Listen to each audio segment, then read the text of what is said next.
আপনাদের কাছে যে কথাটা বলতে চাই যে আপনারা জানেন যে এই 54টা স্কিমের মধ্যে সবচেয়ে গুরুত্বপূর্ণ স্কিম হচ্ছে আয়ুষ্মান ভারত।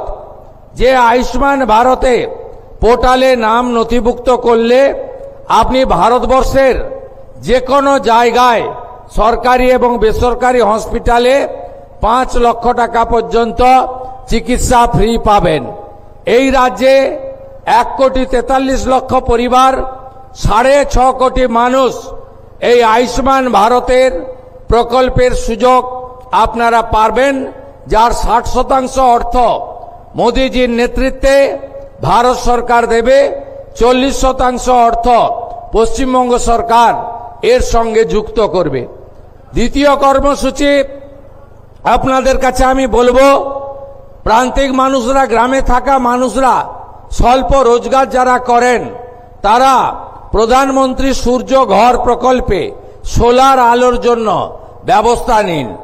100 ইউনিটের জন্য 30,000 টাকা, 200 ইউনিটের জন্য 60,000 টাকা, 300 ইউনিটের জন্য 78,000 টাকা প্রধানমন্ত্রী সূর্য ঘরে আপনারা সাবসিডি বা ভর্তুকি পাবেন।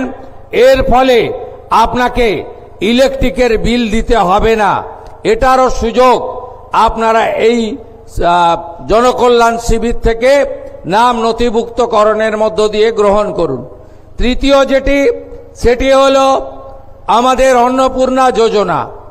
আপনারা জানেন যে কেন আমরা ফর্ম ছাপিয়ে ভেরিফিকেশন করে আমরা উপযুক্ত প্রাপকদেরকে চিহ্নিত করছি।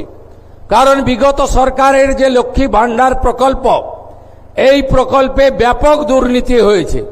মুর্শিদাবাদ জেলার জঙ্গিপুর ব্লকে সেখানে প্রায় 4-4.5 হাজার পুরুষরা লক্ষ্মীর ভান্ডারের টাকা তুলে নিয়ে চলে গেছে।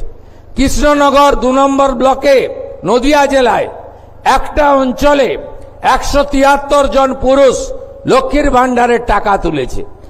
আমাদের মঞ্চে ডিজিপি আছেন, তিনি তার পুলিশ সিআইডি তদন্ত করছে। একটা বড় র্যাকেট আমাদের মা বোন দিদিদের হকের অর্থ, সরকারি অর্থ লুট করেছে। তাই আমরা পরিচ্ছন্নতার সঙ্গে ফর্ম ফিল আপের মাধ্যমে আমরা আপনাদের দিতে চাই। আমরা দিতে চাই তাদের যারা সরকার বা সরকার পোষিত বা প্রাইভেট স্কুল যেখানে সরকার অনুমোদিত, সেই স্কুলে আপনাদের বাচ্চাদেরকে পড়াশোনা আপনারা করান। সেক্ষেত্রে বেসরকারি প্রাইভেট স্কুলেও আমরা দেব যারা কেন্দ্রীয় বা রাজ্য বোর্ডের অনুমোদন পেয়েছে। কিন্তু আমরা এমন কোন জায়গায় দেব না যেখানে ধর্মীয় শিক্ষা দেওয়া হয়, যেখানে ভারত বিরোধী কথা শেখানো হয়। সেখানে যারা পড়াশোনা করেন তাদের পড়াশোনাটা আমাদের